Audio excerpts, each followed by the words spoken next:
El día de hoy tendremos como invitado al licenciado Marco Morales, quien es encargado de despacho del INDAUTOR. Sin duda va a ser una plática muy interesante. Nos va a platicar Marco sobre el nuevo servicio del sistema de registro en línea del INDAUTOR, que es un avance pues, realmente histórico en la materia y que a todos nos puede generar enormes beneficios.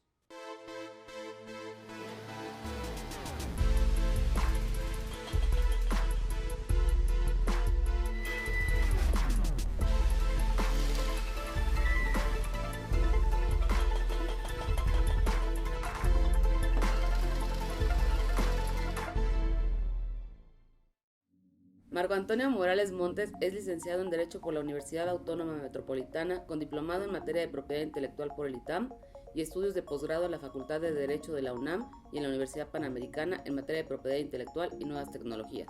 Ha sido servidor público por casi 30 años. Actualmente es director jurídico del Instituto Nacional de Derecho de Autor y encargado del despacho del INDAUTOR. Se ha desempeñado como delegado de México ante el Comité Permanente de Derecho de Autor y Derechos Conexos de la Organización Mundial de la Propiedad Intelectual, OMPI. Es profesor en diversas instituciones académicas tales como el IPIDEC, INADE, EBC, Universidad Panamericana y Universidad del Noroeste, Tampico, así como autor de diversos ensayos y publicaciones sobre temas relacionados con el derecho intelectual. Marco, muchísimas gracias por aceptar la invitación con nosotros. Estamos, Mauricio y yo, muy contentos de tenerte aquí en tu espacio. Si me permites, porque estamos de gala, recientemente se publicó un acuerdo en el Diario Oficial de la Federación y me gustaría que abriéramos con este tema. Pues estamos estrenando el Indarelín. Sí, muchas gracias. Antes que nada, gracias por la invitación, Marcela, Mauricio. Es un gusto estar aquí con ustedes y platicarles de esta nueva herramienta que, por supuesto, es lo último que hemos hecho. Sobre todo con este reto que generó la pandemia, el garantizar nuestros trámites y dar una cobertura nacional. Buscamos diversas formas y al fin lo logramos. Este acuerdo entra en vigor el 23 de diciembre, pero como vamos a estar dentro del periodo de suspensión, prácticamente vamos a emitir actos a partir del 3 de enero del próximo año. Pues ya a partir del 3 de enero, digamos, ya vamos a tener esta nueva modalidad en el cual cualquier persona teniendo su firma electrónica avanzada va a poder hacer una solicitud directamente dentro de la plataforma. Es un sistema sin papel en el cual ahí van a poder ingresar a través de diversos tipos de archivos las obras en los soportes digitales, ¿no? Desde cuestiones musicales en un MP3, por ejemplo. Correcto. En cuestiones de imagen, en JPEG, y así pudiéramos enlistar todo lo que hoy día la tecnología nos permite.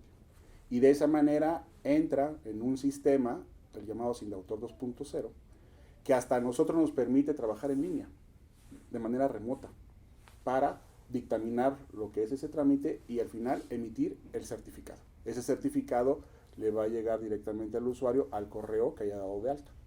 Y así. Es una gran noticia, ¿no? Porque de por sí el trámite de registro de obra era un trámite que ustedes habían acelerado de forma muy importante en cuanto a tiempo, ¿no? Pero el tema de que lo puedas hacer desde tu casa, sin duda va a ser una gran herramienta, ¿no? Bueno, de hecho yo pienso, por ejemplo, en los usuarios del sistema que no están en la Ciudad de México y que tenían que emprender un largo viaje a veces para pues simplemente presentar sus obras a registro. Entiendo que el INDAUTOR, pues bueno, incluso ha recibido premios por el Registro Express, que fue uno de los grandes avances que en su momento el instituto ha tenido por facilitar esta posibilidad, pero al final había que presencialmente venir y hacer las gestiones.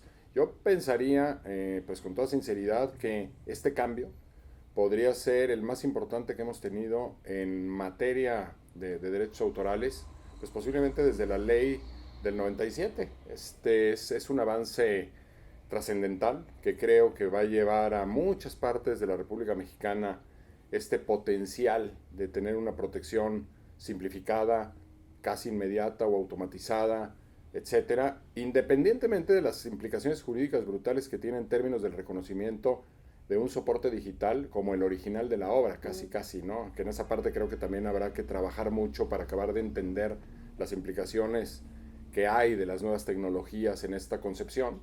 Pero bueno, pues felicitarte, Marco, porque yo creo que haber impulsado esta iniciativa y haberla llevado hasta este punto que entiendo que es un trabajo de años muchas veces, pues es una magnífica noticia. Yo simplemente te recuerdo que en algún momento algún director de Indautor nos platicaba que habían días que el archivo crecía, no sé si 3 o 4 metros lineales, ¿no? Lo cual también en términos de manejo físico de un acervo de esta magnitud, pues se vuelve complicado. ¿Qué otras implicaciones le ves tú en términos de, por ejemplo, la posibilidad de hacer búsquedas para los demás, de la titularidad de obras de terceros? ¿Qué otras ventajas estamos viendo hacia el futuro? Así como lo dices, ¿no? Esta, si podríamos decir, gran revolución que hemos emprendido, el próximo año me genera tres retos que tenemos ahí ya definidos y es parte del programa anual de trabajo. Uno es realmente garantizar que este sistema funcione en cualquier rincón de nuestro México querido. Que una persona conectada a internet puede llevar a cabo ese trámite. En estos 2 días tuvimos la reunión nacional de cultura. La secretaria Alejandra Frausto reunió a todos los directores generales titulares de secretarías e institutos de cultura de las 32 entidades federativas. Y con cada uno de ellos, en los acuerdos bilaterales, se les hizo ver este nuevo sistema. Y con ello vamos a garantizar, imaginemos, tener un kiosco dentro de sus oficinas y que esa persona que llegue con ellos a decir, oye, me cuesta mucho ir a la Ciudad de México, ¿cómo puedo hacer ese trámite? ¿En qué me pueden ayudar? Ese instituto de cultura o esa secretaría de cultura, teniendo un kiosco, teniendo las herramientas que se necesitan para hacer ese trámite, incluyendo que si esa persona no tiene la firma electrónica avanzada, ellos mismos puedan actuar como representantes y hacer la solicitud a nombre de esa persona. Imagínense todo lo que podemos hacer y de una manera económica. Ya no tenemos que gastar en cuestiones de mensajería. Nos ahorramos muchos costos. Y eso es muy importante y van a ser nuestros principales aliados. Sin necesidad de convenios de colaboración, nada relacionado al tema de la burocracia, ¿no? Si me permiten decirlo así. Ese es el primer reto. Y sobre eso vamos a estar trabajando, insisto, estos 2 días estuvimos trabajando intensamente en ello. El otro punto, la cuestión de la preservación. Nos genera un gran reto el cuidar toda esa información que vamos a recibir digitalmente. ¿En dónde va a estar? ¿Cómo lo vamos a controlar? ¿Vamos a proteger? Así es, sobre todo imagínense la vulnerabilidad que pueda representar toda esa información. Y ese es un tema en el cual estamos trabajando. Y el tercer punto, como bien lo señalabas, esto va a ser punta de lanza. El que tengamos este nuevo módulo nos permite que ya trabajemos en un sistema Sindautor 2.0. Y le digo Sindautor 2.0 porque teníamos el llamado 1.0 que era desde los años 90. Era desafortunadamente ahí una camisa de fuerza que no nos permitía crecer en la gestión de los propios trámites dentro del instituto. Ya con este Sindautor 2.0 que en su momento gestionó Hugo Contreras y que el año pasado terminamos en su desarrollo, nos permite que además de ese trámite que tiene entrada y salida, en la cuestión de la emisión, o sea, la solicitud y la emisión del certificado, tenga trazabilidad y lo más importante, nos genere todo tipo de reportes y recuperación de información. A eso que tú llamas búsqueda de antecedentes, es lo que nosotros manejamos dentro del propio instituto como recuperación de información de todo lo que se ha cargado dentro del sistema 2.0. El sistema 2.0 independientemente a este módulo. Porque, por supuesto, van a seguir llegando las solicitudes de manera tradicional. Sí. El papel. Que eso va ligado a ese tercer punto, punta de lanza, para tenerme que ocupar en digitalizar todo lo que va a entrar de manera tradicional. Porque no todo va a entrar a través del módulo de Indarelin. Sí, claro, y acuerdos muy, ¿qué voy a muy hacer? específicos. Así es Claro. esto que está entrando y de manera digital. Eso nos ayuda mucho porque el propio usuario es el que genera y llena los campos. En el modo tradicional, nosotros seguimos capturando toda esa información que una persona te presenta en ventanilla o llega por mensajería. Pero eso necesitamos digitalizarlo y que entre en esta nueva manera o forma en la cual estamos ya almacenando toda esa información. Para allá vamos. Y ligado a ello, garantizo que el próximo año todo el tema de los trámites en general, también incluyendo el tema de la reserva de derechos, va a ser digital. Porque lo más, de acuerdo al análisis que estuvimos haciendo y los retos que nos representó, lo más difícil fue el registro de obra, fue el soporte. Claro. Y la variedad de casos, ¿no? Sí. No saben la cantidad, como bien dices, de casos, de formas en las cuales llevan todo tipo de soporte, de todo tipo. En el tema de reservas todo es papel. Sí, además al final todo se circunscribe a la solicitud propiamente. Sí. Y eso me facilita el que ya teniendo este módulo, sobre todo el código fuente en el cual se desarrolló, lo podamos ampliar a todos los demás trámites, incluyendo temas de contratos. También otra primicia, que estamos modificando el formato que tenemos publicado en el diario oficial para que ya ahora sí podamos poder inscribir formatos con firma electrónica o firma digital. Ya, ese es un tema que también pronto, Correcto. ya vamos a poder ofrecer ese otro servicio. Pues son muy buenas noticias que sin duda, yo creo que además van a fortalecer el sistema de protección, ¿no? Porque la gente, a través de esta difusión y el trabajo que van a hacer con la Secretaría de Cultura y todas las representaciones locales, pues va a difundir, va a ayudar a que se proteja más. Claro. Y a dar mayor seguridad jurídica, ¿no? Ya partiendo de la base de que si bien no necesitas el registro de la obra, sí te otorga certeza en cuanto a fechas y titularidades, de alguna manera, pues eso va a ayudar al sistema, ¿no? No, yo no tengo la menor duda de que se va a convertir, digamos, en el mejor promotor de que la gente se pueda aproximar a los sistemas de propiedad intelectual. Un poco, digamos, lo que en Marca sucedió con el Instituto Mexicano de la Propiedad Industrial, que cuando lanzó sus sistemas en línea, sobre todo para registro de marcas, pues sí generó un incremento en la presentación de solicitudes de inmediato, y además esta posibilidad de que la gente entra por la puerta más sencilla al sistema, pero al final, pues bueno, cuando una persona obtiene un certificado de registro de una marca, pues casi a veces el acta de graduación de la empresa, ¿no? Es un día de celebración. Y en materia autoral, pues la realidad es que nosotros en el trato cotidiano con autores y usuarios de todo tipo, pues la realidad es que siempre hacer entrega de un certificado de registro, por más que sea declarativo, por más que podamos elaborar todas las teorías que queramos, no deja de ser un reconocimiento de la autoridad, aunque sea a nivel presuncional de autoría, de que eso es tuyo. Y eso hace diferencia absolutamente, digamos, en términos de lo que la gente estima respecto del sistema, ¿no? Es una forma de aproximación al sistema, me parece que virtuosa desde cualquier perspectiva, y en ese sentido, pues creo que el sistema va a tener un crecimiento exponencial muy rápidamente. Ya pues, nos platicarás tú en una próxima fecha, si nos lo permites, cómo van las cosas en términos de números, porque yo creo que van a desbordar las expectativas. Oye, Marco, cambiando un poquito de tema, sabiendo que no es un tema exclusivo del Instituto Nacional del Derecho de Autor, yo te quisiera preguntar cómo están percibiendo este vuelco de las cosas drástico, diametral, en el tema del reconocimiento y la protección de creatividad indígena, expresiones culturales tradicionales, conocimiento tradicional, porque de ser un tema que prácticamente no volteábamos a ver en términos generales, tanto, pues digamos, los abogados, postulantes, como las propias autoridades, hoy es el tema del momento. Hoy es un tema que está mereciendo una atención inusitada de parte de muchas instancias oficiales y de muchísima gente en el mundo y en México. ¿Cómo sientes esta evolución? ¿En qué punto estamos? ¿Hacia dónde podríamos movernos en términos de la posible protección de este tipo de creaciones? Vamos por un buen camino. Aquí es importante desarrollar todo un sistema. El tema, como tú bien dices, porque se acaba de aprobar en el Congreso esta ley, que está en el proceso de promulgación y publicación en el Diario Oficial de la Federación.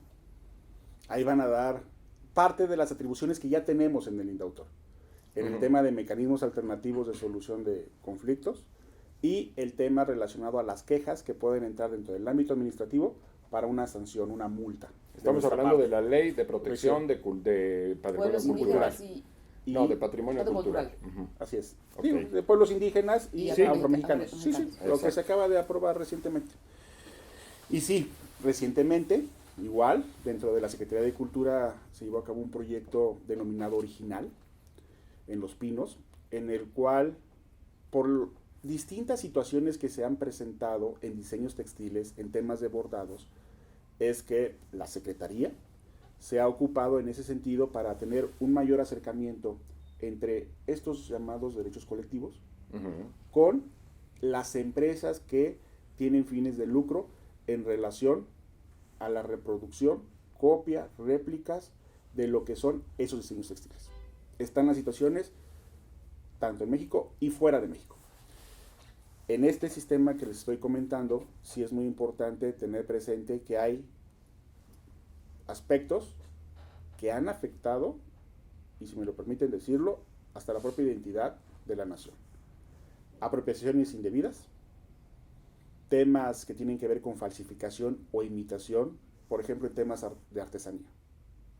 Eso que dentro de un mismo, digamos, pasillo cultural, donde hay muestras, venta de artesanías, resulta que dentro de la misma comunidad se venden productos que no son auténticos, que son importados de otros países. Claro. Simplemente yo me acerqué con la gente relacionada con el arte huichol y platicando con ellos. La decoración en cartonería y también que lo hacen en madera, basado en esta Shakira. La chiquitita. ¿Y saben por qué se llama Shakira? No. Porque vino de la República Checa. Es ese tipo de cristalito. No es un plástico que dentro de esa propia comunidad sí se le acercaron de otros países a ofrecerles ese tipo de material en plástico, pero que no funcionaba de la misma forma. No, ni se ve igual seguramente. Esto de la decoración con la Shakira data de los años 1600, cuando me contaron, dentro de esa comunidad venían estas personas, ¿no? Con sus santos y decorados de esa manera, y vieron esa otra forma y cómo la adaptaron a la decoración que ya venían haciendo o el trabajo artesanal que ya se estaba dando dentro de esa comunidad. Vean cómo se funde y cómo se relaciona. Es una fusión. Así es, pero ¿cómo saber que lo que estás comprando es auténtico? Primero que cumple con estos simbolismos, porque aquí es una cuestión de cosmovisión, no es una cuestión de una mercancía. Sí, no. Es una representación de la cultura de la comunidad Así específica. es, en un bordado, simplemente en utilizar ciertos diseños de una forma en la cual se debe respetar la cuestión simbólica que tiene que ver con cuestiones hasta temas religiosos. Entonces son situaciones que tienen un valor mucho más allá a lo económico. Sí es muy importante en todo el tema que se está trabajando, y ahí también agradecemos al Instituto Mexicano de la Propiedad Industrial esta nueva vinculación que tenemos con ellos, trabajando de la mano para garantizar que estas comunidades, estos pueblos, generar los canales para el tema de mercado.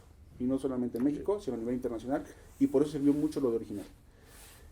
Sí hay situaciones que hay que responder, como todo en derecho, ¿no? Se presentan ciertas ambigüedades, vaguedades, hay en cuestiones de conceptos que sí hay que cuidar.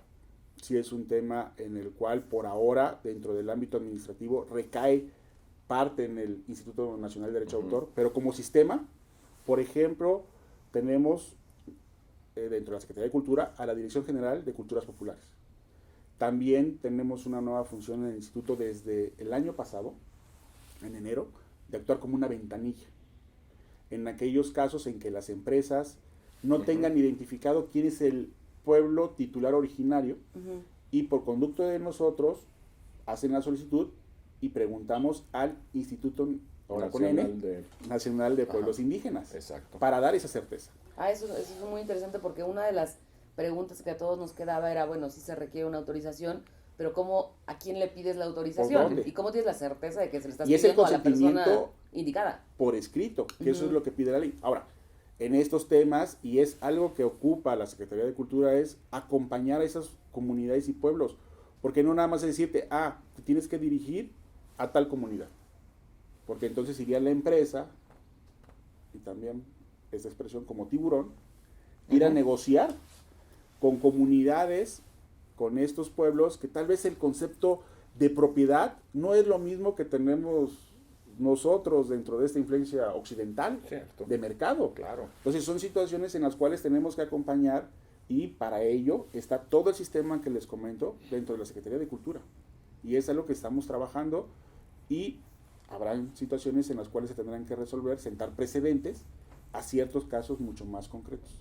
De hecho, bueno, un poquito la reflexión a veces es que algunas de estas comunidades, cuando se platica con ellos, algunas claramente entienden el concepto y sienten que es el sistema correcto, pero hay otras que cuestionan severamente el concepto mismo de propiedad intelectual y que no acaban de entender que un sistema limite la posibilidad de la difusión del conocimiento y de la información y de la creatividad, porque justo lo conciben desde otra perspectiva. Entonces, desde las bases ideológicas mismas del sistema, a veces hay que trabajar con estas comunidades para que el concepto permee en este mundo tan, digamos, mercantilizado, ¿no? Sí, te digo esta vinculación porque existen con el INPI el trabajo en marcas colectivas, marcas de certificación, el tema de las denominaciones de origen, indicaciones geográficas. Pero yo lo he estado platicando, es un tema muy complejo, porque cómo llevar de ese derecho colectivo a un tema de derecho de propiedad intelectual que sabemos su naturaleza es totalmente individualista, de carácter totalmente patrimonial. Entonces, ¿cómo de este no es fácil concepto que tenemos, ¿cómo lo armonizas? Así es, para que realmente le funcione a ellos? Porque el artículo 2 constitucional es muy claro, con la autonomía, la autodeterminación de los pueblos, quien lo tiene que decidir son ellos. Son ellos. Nosotros como Estado, yo como autoridad administrativa en ese sentido, pues lo que tenemos que ofrecer son las herramientas. Así es. El acompañamiento, la información. Pero a final de cuentas, quien van a tomar todas esas decisiones son ellos mismos. Totalmente. Sí, y también, si me lo permites, creo que otro punto importante es el que armonicemos todos los intereses de manera que no desmotivemos la difusión de nuestro patrimonio, porque yo daba una plática hace 2 meses en un foro de una universidad americana, y yo les explicaba todos los esfuerzos que ha hecho el país para proteger estas expresiones culturales. Estaban maravillados, les parecía un ejercicio muy interesante comparado con muchos otros países. Decían, oye, pues es que ustedes van mucho más adelante. Pero yo lo que sí les compartí es, a mí lo único que me preocupa es que no nos vayamos a perder en una serie de pasos y requisitos que al final desmotiven a aquellas empresas que están interesadas, en ganar, o sea, vamos, no son fundaciones, ¿no? Sí en ganar dinero, pero que a través de esas actividades mercantiles, pues están ayudando a difundir el patrimonio de nuestro país, ¿no? Que también creo que es apreciado en muchas partes, y creo que es como el poder equilibrar las dos cuestiones. Uno, sí proteger, exigir reconocimiento y retribución, pero por la otra, dar el mecanismo para que efectivamente podamos llegar a la autorización y a la compensación, ¿no? Razonable. Que realmente funcione. Así es. No creo que por un tema burocrático se quede atascado un interés válido que pueda tener una empresa en querer comercializar con base en ese tipo de expresiones culturales tradicionales. Eso es en lo cual este sistema tiene que responder de una manera mucho más ágil, oportuna y certeza. Sí, y en eso, obvio, el diálogo dentro del Indautor se abre. Hemos generado varios webinars junto con la Organización Mundial de la Propiedad Intelectual para hablar sobre el tema. Se nos han acercado también homólogos de Canadá, de otros países, para ver qué es lo que estamos haciendo. Estamos trabajando con gente de Chile, Paraguay, Panamá, porque esto que está ocurriendo en México ocurre en cualquier otra parte del mundo. O sea, sucede. Totalmente. Y, por supuesto, este debate está en la Organización Mundial de la Propiedad Intelectual. Pero lo que queremos como Secretaría es abrirlo a otros. Por ejemplo, en la cuestión de la UNESCO. Hay temas de carácter regional. Posiblemente pudiéramos empezar desde lo local, para luego hacerlo regional y, por supuesto, a nivel internacional. Pero ¿por qué no en estos tratados de libre comercio ya empezar a meter estos temas? Que son trascendentales. En Estados Unidos lo vemos en la cuestión del respeto, porque en esta protección no basta nada más el que se dé una remuneración justa y equitativa, sino también que haya respeto. Hay, ustedes lo saben, que hay hasta equipos de fútbol americano. Claro. Que han cambiado su imagen por lo mismo. Pero aquí es muy importante el respeto, porque luego, y hay casos que estamos conociendo dentro del Indautor a través de las juntas de averencia, en los cuales terceras personas, no quiero dar calificativos, pero utilizan danzas ciertas ceremonias rituales, y la manera en cómo se da ese tipo de uso pues afecta Claro. demerita, y ese es un tema también que debemos de observar. Oye, Marco, déjame dar un brinquito de unos siglos y más bien plantándote ahora desde la perspectiva de la inteligencia artificial, de la impresión con Muchos drones, siglos. etcétera, los desafíos que plantea este dinamismo para una materia como los derechos de autor. Y la pregunta concreta sería, ante esta realidad, pues francamente que nos desborda, que nos supera, que nos asombra cada día, en una materia que tiene que dar respuestas a la creatividad de manera inmediata, ¿cómo ves nuestra ley? Porque tenemos una ley en vigor desde el 97, diseñada en el 96, que ha tenido muy pocas reformas y que tú como, digamos, autoridad encargada o responsable de administrarla, ¿cómo te sientes? ¿Sientes cómodo con esta ley o crees que ya es urgente probablemente una nueva ley o una reforma sustancial? Esta situación tiene que estar abierta, ¿no? Porque está, como tú bien dices, ligado a la tecnología. Es más, yo recuerdo ante que era Parili, un gran maestro, que me decía que el derecho de autor es un hijo de la tecnología. Tal cual. Tenemos que ir Tal ligado cual. con ello. Sí, la actual ley, y sobre todo con las recientes reformas, ¿no? Lo del año pasado, Sí, todo el dentro del TEMEC, marco todos. del TEMEC, pues ya responde un poco más a lo que es el entorno digital. Sin embargo, como siempre, nos podemos quedar corto y enumerar ciertas situaciones, por ejemplo, en temas de excepciones y limitaciones. No todo va en relación a la protección de los titulares, sino Claro. en temas que, por supuesto, la pandemia generó nuevas reflexiones. En Claro. tema de la llamada minería de datos y de textos, o sea, de Claro. información, ese manejo, el tema del préstamo interbibliotecario, porque dejamos de ir a las bibliotecas. Claro. Y ahí qué Totalmente. ocurre con ese tipo de información que puede estar dispuesta. Ujú. Entonces, sí, hasta ahora sé que no hay un caso en el cual en inteligencia artificial no hay intervención humana. Entonces, en esa cuestión ligada a la protección por derecho de autor en temas de inteligencia artificial, pues yo sigo siendo un romántico. Que en todo caso... Por ahí encontramos al autor en algún punto. Así es. Por ahí Pero perdido. Claro. lo que se busca con la inteligencia artificial es que sirva. O sea, ¿por qué llevar la protección a una persona física en la cuestión de su resultado en un tema espiritual a un tema mecánico, digital, y darle una exclusividad además? O sea, Buena pregunta. cuando Buen están planteamiento. están para solucionarnos los problemas concretos que tenemos, ¿no? Pero Bueno, eso es entonces todo un tema. podríamos decir, nuestra ley sigue funcionando bien, pero Sí. probablemente Hace ya es falta momento de empezar a reflexionar en posibles Otros ajustes. temas, gestión Correcto. colectiva, por ejemplo. Uy, Ese muchísimos. es un Esos son tema, temas, un- todo un tema. muchos La temas cosa es sobre que, los como, cuales hablar. como bien dice Mau, digo, nuestra ley es del 97 y pues en estos últimos años han pasado, y es más, en el último año han pasado tantas cosas que nos han revolucionado en materia de derecho y materia digital. Y ustedes ahora, como bien decías tú, con el TEMEC tienen nuevas atribuciones, diagonal obligaciones. Y no sé si nos pudieras compartir un poco de cómo ha funcionado estas nuevas responsabilidades del instituto ante estos nuevos cambios digitales, ¿no? Pues todo bien, o sea, vamos, hace falta, pero necesitamos aliados, porque como bien dicen, la promoción de la materia para mí es lo más importante y generar una cultura de respeto. Estamos trabajando, por ejemplo, en materiales para los libros de texto. Claro. Le vamos a apostar a la educación. Eso va a ser uno de los siguientes retos que tenemos. Excelente apuesta. Pues Marco, agradecerte, la verdad es que nos podríamos creo que quedar platicando sobre estos temas horas, pero bueno, la posibilidad será que nos aceptes una invitación próxima para volver a platicar sobre cómo va el sistema en línea de registro. Felicidades por ese avance, insisto, creo que es un inmenso logro que vamos a aprovechar muchísimo en México y pues muchísimas gracias por estar acá en Abogacía Trabajando, hablando con propiedad intelectual, Marcelita. Un gusto Gracias. siempre.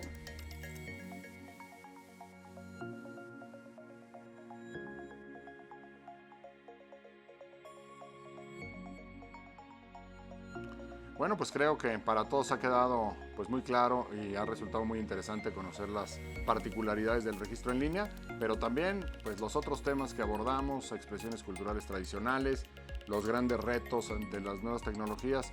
Parece que ha sido, Marcela, una plática muy interesante. Muy interesante y a la que sin duda vamos a darle seguimiento para abordar cómo ha ido evolucionando el tema del sistema de registro en línea.